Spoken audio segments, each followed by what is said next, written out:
Bismillahirrahmanirrahim. Assalamualaikum warahmatullahi wabarakatuh.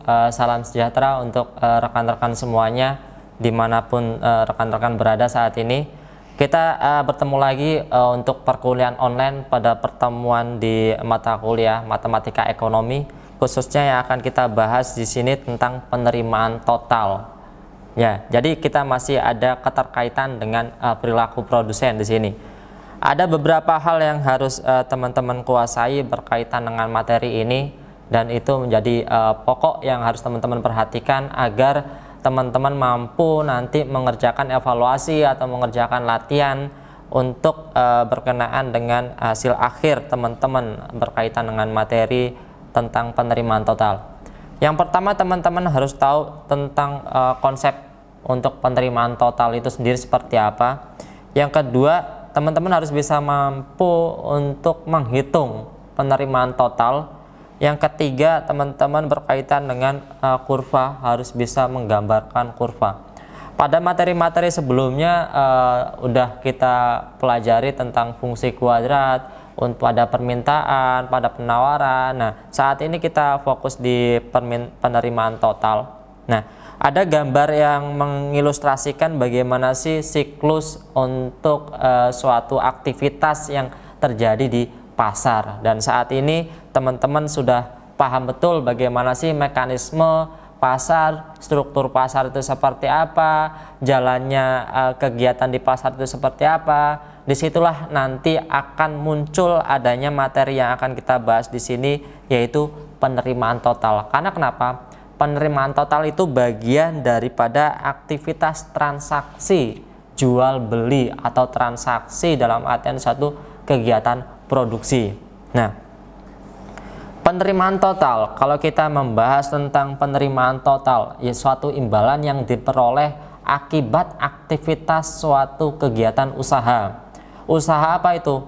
Tidak, kita melihat bahwa usaha dalam akuntansi atau usaha dalam perekonomian itu ada dalam bentuk jasa, ada yang bentuk barang, terus ada yang dalam bentuk manufaktur, tergantung bagaimana jenis perusahaan tadi itu sendiri. Tapi pada intinya penerimaan itu sejumlah imbalan yang diperoleh akibat daripada pengelolaan sumber daya yang ada, sehingga nanti akan menghasilkan suatu produk berupa barang dan jasa yang akan diperjualbelikan. Itu kalau kita secara konsep untuk perusahaan manufaktur atau perusahaan dagang. Tapi kalau perusahaan jasa, kita akan beralih atau kita akan memahami secara mendasar tentang bagaimana karakteristik dari perusahaan jasa itu sendiri. Nah, konsep untuk perusahaan jasa, perusahaan dagang, perusahaan manufaktur secara sederhana sama berkaitan dengan penerimaan total. Hanya saja nanti berkaitan dengan sumber daya yang ada yang akan menentukan bagaimana komponen untuk masing-masing penerimaannya. Nah, secara matematis untuk fungsi penerimaan total itu TR P kali Q. TR itu apa sih? TR itu total revenue. Dalam artian di sini total penerimaan. Jadi kalau kita berbicara tentang TR, berarti kita berbicara tentang berapa sih penerimaan yang kita terima hasil dari suatu produk atau jasa yang kita perjualbelikan di situ. Nah, Q itu menunjukkan adanya kuantitas. Kalau kita berbicara kuantitas, kita berbicara tentang barang dan jasa. Kalau P itu kita berbicara tentang price, yaitu harga yang ditentukan oleh produsen atas barang dan jasa itu sendiri.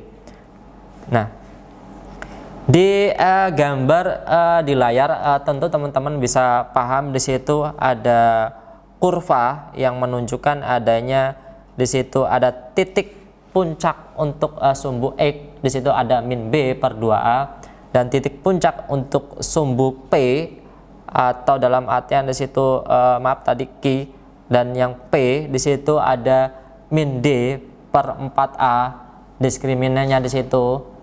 Terus yang berkaitan dengan P itu gabungan antara P dan kurva untuk total revenue-nya di situ, revenue. Nah, bagaimana cara menggambar kurvanya di sini? Teman-teman bisa melihat konsepnya nggak jauh berbeda. Kita harus mencari titik di masing-masing sumbunya tadi itu, titik potong di masing sumbu-sumbunya itu.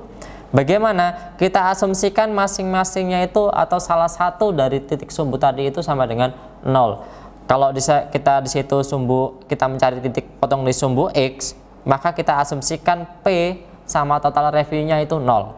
Kalau kita mencari sumbu P atau TR-nya, kita asumsikan di situ Q-nya sama dengan 0. Kita melihat saja nanti bagaimana sih fungsi kuadrat atau fungsi penerimaan totalnya, dan yang akan kita bahas nanti. Nah, titik puncaknya masih sama. Titik puncaknya masih sama di situ. Untuk X, untuk Q, maaf, itu min B per 2A. Untuk P atau TR itu min D per 4A. Tetap sama, tidak jauh berbeda. D itu diskriminannya berkaitan dengan B kuadrat min 4AC. Nah, di sini ada contoh soal yang teman-teman bisa lihat di situ berkenaan ada suatu fungsi permintaan P sama dengan 8 min 2Q. Di situ merupakan fungsi linier karena kenapa? Pangkat tertingginya itu 1 untuk kuantitasnya di situ. Yang ditanya di sini ada 2. Berapa penerimaan total? Kita tahu rumus TR-nya itu P kali Q. Sudah ada P di sini 8 min 2Q. Nah, kita masukkan di sini TR, rumus dasar tetap sama, P kali Q. Ternyata P-nya itu 8 min 2Q di dalam soal. Makanya di situ 8 min 2Q di situ kali Q, P-nya di situ.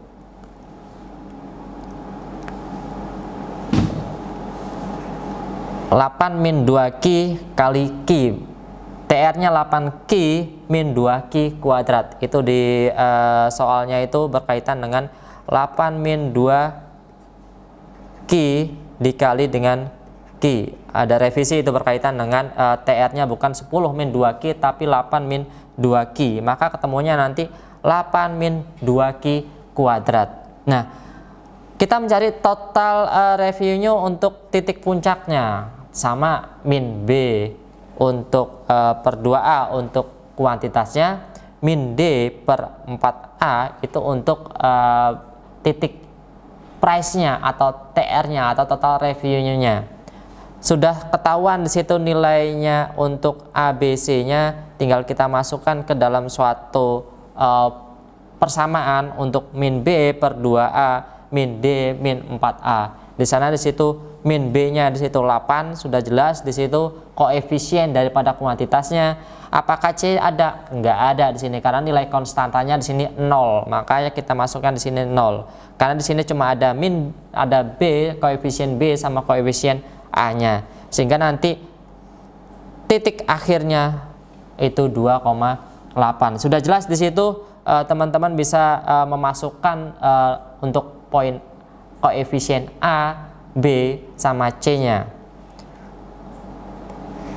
Nah, pertanyaan yang kedua dari soal, gambar kurva permintaan dan penerimaan total. Kalau kurva permintaan fungsinya itu dalam bentuk linier, jelas di situ gambar untuk kurvanya itu akan dimulai dari kiri atas ke kanan bawah. Nanti akan kita bahas karena secara dasar untuk kuantitas price itu pasti akan dari kiri atas ke kanan bawah.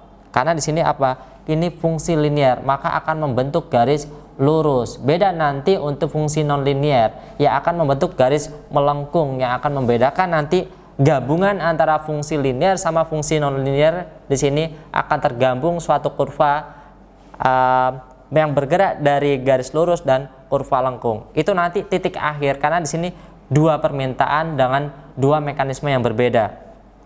Nah, kita tahu di sini ada P min 8 min 2Q.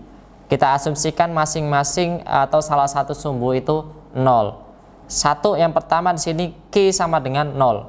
Kalau Q sama dengan 0, P-nya berapa? Kalau Q sama dengan 0, P-nya berapa? Ya jelas P-nya 38. Karena kenapa? Kalau kita substitusikan Q-nya 0, maka 2 kali 0 ya 0, maka sisanya 8. Nah, kalau kita mencari sumbu X, P-nya sama dengan 0, kita masukkan saja di sini. P-nya sama dengan 0. Pindah ruas untuk min 2Q-nya. 2Q sama dengan 8. Q sama dengan 8 dibagi 2. Berapa?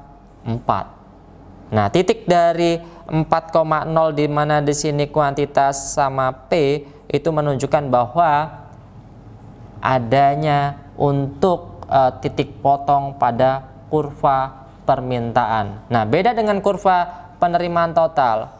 Kurva penerimaan total itu fungsi nonlinier karena kenapa? Pangkat tertinggi di situ ada 2 atau fungsi kuadrat. Penentuan untuk bagaimana titik sumbunya X dan Y itu sama dalam artian saat kita mencari titik Q, P atau TR-nya itu sama dengan 0. Untuk nyari sumbu P atau TR, Q-nya sama dengan 0. Sudah jelas di situ. Tinggal kita masukkan ke dalam suatu fungsi nonlinear atau fungsi kuadratnya di situ. Ada TR sama dengan 8Q min 2Q kuadrat. Kita masukkan di situ P-nya 0. Saat P-nya 0 gimana? Ternyata di situ ada faktorial di situ. Ketemu di situ Q1 sama Q2-nya. Kalau pada saat Q-nya sama dengan 0, bagaimana TR-nya? Ya, kalau Q-nya sama dengan 0 karena di sini fungsinya tidak ada konstanta, tidak ada nilai C-nya, maka menunjukkan adanya TR-nya itu 0. 0,0. Bagaimana sih bentuk kurvanya? Kita lihat. Seperti yang Bapak utarakan tadi, bahwa di dalam kurvanya ini pasti akan membentuk suatu garis lurus dan garis lengkung. Karena kenapa? Di situ adanya persamaan linear dan persamaan nonlinear yang tergabung dalam satu kurva. Kalau yang garis lurus ini untuk kurva persamaan linearnya. Kalau yang melengkung karena di sini fungsi kuadrat dengan nilai A dan D-nya yang membentuk di situ suatu kurva yang mengarah ke bawah menunjukkan adanya nilai D dan nilai koefisien A. Nah, bagaimana titik puncaknya? Di situ diketahui 2,8, mekanisme sama, rumusnya sama, tinggal memasukkan di situ nilai A, B, C-nya. Karena C-nya 0 ya berarti di situ memasukkannya 0. Karena di situ nilai B-nya itu min 8. Dari mana? Dari fungsi kuadratnya. Nah, teman-teman bisa melihat di sini ada fungsi TR min 8Q min 2Q kuadrat. Yang garis lurus ini menunjukkan fungsi P untuk persamaan linearnya. Nah, secara sederhana teman-teman bisa tahu bahwa untuk fungsi linear maupun fungsi non-linear pada materi penerimaan total itu sama. Untuk mengerjakannya sama, untuk menggambar atau melukiskannya sama. Aturannya ngelihat di situ nilai dari koefisiennya. Dari yang kedua itu teman-teman harus ngelihat nilai diskriminannya, karena itu yang akan menentukan bagaimana arah parabola nanti atau arah garis lengkungnya, dan apakah di situ garis lengkungnya itu membuka ke bawah atau membuka ke atas atau ke kanan atau ke kiri. Itu yang akan menentukan. Nah, materi itu teman-teman sudah kuasai pada materi sebelumnya. Nah, dari materi kita kali ini itulah yang harus teman-teman pahami, bagaimana sih kita bisa memahami tentang penerimaan total, kita bisa memahami tentang perhitungan untuk penerimaan total. Ternyata di situ total revenue itu sama dengan price dikali dengan kuantitas di situ. Terus yang kedua, kita bisa membuat suatu kurva dari analisis kasus yang sudah tertera, dari fungsi kuadrat yang sudah tertera, dari fungsi linear yang sudah tertera, dan situ kita bisa memahami langkah demi langkah. Mungkin itu saja yang bisa Bapak sampaikan. Untuk teman-teman bisa dalami lagi dan teman-teman bisa mencoba diri dengan latihan-latihan yang ada di dalam modul yang di online learningnya. Terima kasih untuk hari ini Bapak Eri. Wassalamualaikum warahmatullahi wabarakatuh.